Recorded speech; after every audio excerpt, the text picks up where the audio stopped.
Hello my dear friends, good evening. एक बार फिर से आप सबका स्वागत है हमारे यूट्यूब चैनल में English grammar with Pandey ji. और मैं हूं आपका अपना दोस्त अखिलेश पांडे। आज आप लोगों के लिए एक बहुत ही इंपॉर्टेंट चीज़ लेके आया हूं। जैसा कि पीछे भी मैं बता चुका हूं, काइंड्स ऑफ वर्ब। वर्ब के बारे में आज आपको मैं कुछ ऐसी चीज़ें बताने वाला हूँ, थोड़ा सा हाई लेवल की चीज़ें हैं।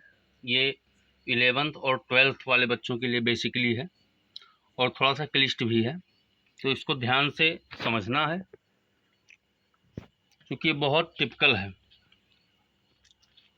मैं इसे आज आपको with example and with definition बताने वाला हूँ। वर्ब के दो रूप होते हैं, है ना। जैसे कि मैंने पीछे आपको बताया था कि वर्ब के दो रूप होते हैं, एक होता है फिनिट वर्ब्स, एक होता है नॉन फिनिट वर्ब्स। ठीक है। अब फिनिट वर्ब तो अकेला होता है, बट जो नॉन फिनिट वर्ब्स होते हैं इनके भी तीन फॉर्म्स होते हैं। ये तीन फॉर्म्स मैं आपको आगे डिटेल से बताऊंगा, बट इसमें जो है मैं अभी आपको एक एक का विद एग्जाम्पल बता रहा हूँ, समझा रहा हूँ सारी चीज़ें। तो आइए अब हम लोग बढ़ते हैं अपने लेसन की तरफ। जैसा कि आपको देखने को मिलेगा इधर, फिनिट वर्ब्स। फिनिट वर्ब किसे कहते हैं? वह वर्ब यानी वह क्रिया जो सेंटेंस के सब्जेक्ट, सब्जेक्ट समझते हैं ना आप लोग। सब्जेक्ट मीन्स होता है कर्ता, सेंटेंस मीन्स होता है वाक्य। जो वाक्य के, अगर हिंदी में कहा जाए कि वह वर्ब्स मीन्स वह क्रिया जो वाक्य के कर्ता तथा टेंस मीन्स होता है काल के मुताबिक अपना रूप बदल लेते हैं, उन्हें हम फिनिट वर्ब्स कहते हैं। है ना, समझ गए ना कि वह वर्ब्स जो सेंटेंस के सब्जेक्ट, यानी अगर कोई सेंटेंस दिया हुआ है तो उसका सब्जेक्ट क्या है ना। जैसे कि मैंने सब्जेक्ट बताया कि I we you they he she it, या कोई नाम आ जाए, यह आपका सब्जेक्ट होता है, कर्ता होता है। कर्ता वही होता है जो काम को करे, वही कर्ता होता है, वही सब्जेक्ट होता है आपका। तो यहाँ पे जो भी आपको नीचे एग्जांपल्स दिए हैं कि आई ही सी, जो भी नीचे आपको दिख रहा है, ये आपके सब्जेक्ट्स हैं। और ये सब्जेक्ट जो है टेंस के मुताबिक अपना रूप बदल ले, है ना। ऐसा क्रिया जो सेंटेंस यानी वाक्य के सब्जेक्ट, पूरे वाक्य में जो सब्जेक्ट दिया हुआ है उस उसके तथा टेंस कि कौन से टेंस का वाक्य है उसके मुताबिक अपना रूप बदल ले, उन्हें हम क्या कहते हैं? फिनिट वर्ब्स कहते हैं। जैसे हमने कहा कि आई वांट टू गो या I want to write, means मैं लिखना चाहता हूँ। He wants to write, she wanted to write, वह लिखना चाहती थी, है ना, या वह लिखना चाहती है। सी मीन्स है ना, वो लड़की स्त्री के लिए यूज हुआ है, बट वांट का वांटेड हो गया है। यहाँ पे आपके वांट का वांटेड हो गया है ना। यहाँ पे वांट्स है, ये भी प्रेजेंट का टेंस, प्रेजेंट दिखा रहा है आपको, ये आपका पास्ट टेंस दिखा रहा है, वांट का वांटेड हो गया है। ठीक, तो ये हमारे फिनिट वर्ब्स के एग्जांपल्स हैं। सेम एग्जांपल आपका इन नॉन फिनिट्स का भी होगा, बट आगे थोड़ा सा इसमें डीपली क्या है वो चीज़ मैं बताने वाला हूँ अभी। आप लोग ध्यान से चैनल को देखिएगा। चैनल समझ में अगर आता है आप लोग लाइक शेयर ज़रूर कीजिएगा। और आइए नेक्स्ट इसी के साथ नॉन फिनिट वर्ब्स। अब नॉन फिनिट वर्ब्स क्या होते हैं? वह वर्ब, वर्ब्स मीन्स क्रियाएं, तो वह वर्ब्स यानी वह क्रिया जो सेंटेंस के सब्जेक्ट तथा टेंस के मुताबिक अपना रूप नहीं बदलते हैं, अपना रूप नहीं बदलते हैं बल्कि एक ही फॉर्म में रहते हैं, नॉन फिनिट्स वर्ब कहते हैं। इन्हें हम दूसरे शब्दों में भी कह सकते हैं कि वर्ब के इन्फिनिटिव तथा पार्टिसिपल फॉर्म को नॉन फिनिट वर्ब्स कहा जाता है। वर्ब के, ध्यान दीजिएगा, वर्ब के इन्फिनिटिव तथा पार्टिसिपल फॉर्म को नॉन फिनिटिव वर्ब्स कहा जाता है। जैसे नीचे हमने एग्जांपल, वही सेम एग्जांपल दिया हुआ है कि I want to write, he wants to write, हमने इसीलिए सेम एग्जांपल्स दिया हुआ है कि समझ में आए। शी वांटेड टू राइट, है ना।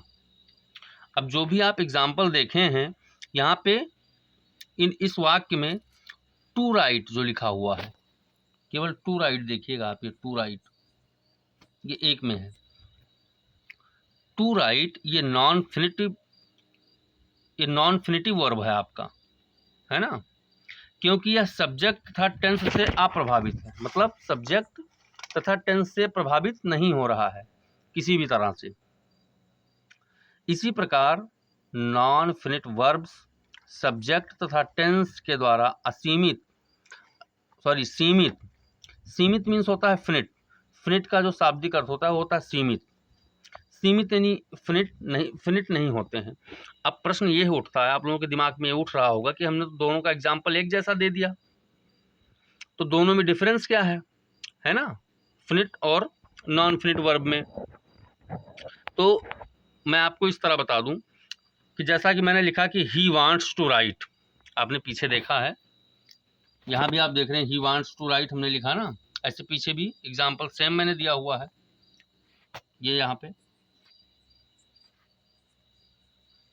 ही वांट्स टू राइट जो मैंने लिखा है यहाँ भी, और इधर का भी सेम एग्जाम्पल है ना। तो फिनिट वर्ब का अपना सब्जेक्ट होता है, फिनिट वर्ब का सब्जेक्ट अपना होता है, ध्यान दीजिएगा, बहुत टिपिकल मैंने पहले कहा था, समझिएगा ध्यान से। जो फिनिट वर्ब्स होते हैं उसका अपना सब्जेक्ट होता है, जैसे ही वांट्स टू राइट, यहाँ फिनिट वर्ब वांट्स का सब्जेक्ट ही है, वांट्स का सब्जेक्ट क्या है, ही, वांट्स मीन्स होता है चाहना, है ना, तो वांट्स का सब्जेक्ट यहाँ पे क्या है, ही, किसमें, फिनिट वर्ब में। और नॉन फिनिट वर्ब का अपना सब्जेक्ट नहीं होता, जैसे हमने जो लिखा कि ही वांट्स टू राइट, यहाँ नॉन फिनिट वर्ब जो है टू राइट, ये टू राइट है यहाँ पे, तो जो non finite verb to write का अपना सब्जेक्ट नहीं है, ये सब्जेक्ट ये ऑब्जेक्ट के रूप में प्रयुक्त हुआ है, क्या, टू राइट जो है ये आपका ऑब्जेक्ट के रूप में प्रयुक्त हुआ है, ठीक है। यहाँ पे इसका अपना कोई सब्जेक्ट नहीं है। नॉन फिनिट वर्ब के तीन भेद होते हैं, एक होता है, हमने इसमें लिखा नहीं है, आप लोग ऐसे समझ ले मौखिक, एक होता है इन्फिनेटिव, है ना, यहाँ पे वर्ब की पहली अवस्था, इन्फिनेटिव में वर्ब की पहली अवस्था लगती है। दूसरा जिरोंड, इसमें वर्ब के चौथी अवस्था लगती है। चौथी अवस्था क्या होती है, वर्ब का फर्स्ट फॉर्म प्लस उसमें आईएनजी लगा देते हैं, इंग फॉर्म होता है, तो आपकी चौथी अवस्था हो जाती है। और तीसरा क्या है, ये मैं इन्फिनेटिव वर्ब्स के बता रहा हूँ, आप लोग कॉपी पेन लेके नोट कर लीजिएगा। इन्फिनेटिव वर्ब का तीसरी अवस्था जो है, इन तीसरा भेद है, ये पार्टिसिपल इसको कहते हैं, वर्ब का फर्स्ट फॉर्म प्लस आईएनजी लगता है, या वर्ब के फर्स्ट फॉर्म में ईडी या ईएन या आईएनजी लगा देते हैं, या हम इसमें कैसे करते हैं, वर्ब का थर्ड फॉर्म भी लगाते हैं, ठीक है। इन्फिनेटिव वर्ब सामान्यतः वर्ब के उस रूप को इन्फिनेटिव कहा जाता है जो टू प्लस वर्ब का फर्स्ट फॉर्म, ठीक, जैसे आई वांट टू गो, तो to, I want to go, अगर टू आ रहा है तो टू प्लस वर्ब का फर्स्ट फॉर्म, क्रिया की पहली अवस्था फॉर्म में रहता है। वर्ब के इस रूप पर सब्जेक्ट के नंबर तथा पर्सन का कोई प्रभाव नहीं पड़ता, जैसे to go, to eat, to laugh, है ना। वर्ब के इस रूप पर सब्जेक्ट के नंबर, है ना, सब्जेक्ट समझ रहे हैं, कर्ता, तथा पर्सन जो भी कोई व्यक्ति है उस पर कोई फर्क नहीं पड़ता। अगर लिख दिया जाए to go, to eat, to laugh, तो इससे सब्जेक्ट पे कोई फर्क नहीं पड़ता। दूसरे शब्दों में अगर कहें कि इन्फिनिट अपने पहले टू लेकर या टू के बिना प्रयुक्त होता है, ठीक है ना। जैसे अभी कहा जाए कि अलाउ मी टू गो या लेट मी गो, अब अलाउ मी टू गो अगर है तो इसकी हिंदी होगी कि मुझे जाने की अनुमति दें। Allow me to go, allow means होता है अनुमति देना, मी मीन्स मुझे, टू गो मीन्स जाने की, मुझे जाने की अनुमति दें, अलाउ मी टू गो लगाया गया है। और अगर ये कह दिया जाए कि लेट मी गो, तो इसका सीधा अर्थ हुआ कि मुझे जाने दो। ठीक, अब जो मैं बताया हूं, गो के पहले टू का प्रयोग हुआ है जिसमें अलाउ मी टू गो, जबकि जो दूसरा मैं आपको एग्जांपल दिया हूं कि लेट मी गो के पहले टू का प्रयोग नहीं हुआ है। अगर कहा जाए लेट मी गो, यहाँ इसके गो के पहले टू का प्रयोग नहीं हुआ है। अतः जो भी मैं पहले बताया हूं कि लेट मी, अगर टू गो तथा वाक्य दो दूसरे में जो मैंने गो, ये आपका इन्फिनेटिव है। ठीक, इन्फिनेटिव, इन्फिनेटिव विथ टू, यानी इन्फिनेटिव के साथ टू अथवा टू इन्फिनेटिव ऐसे कहा जाए। दूसरा वाक्य होता है कि इन्फिनेटिव विदाउट टू, बिना टू के इन्फिनेटिव वर्ब।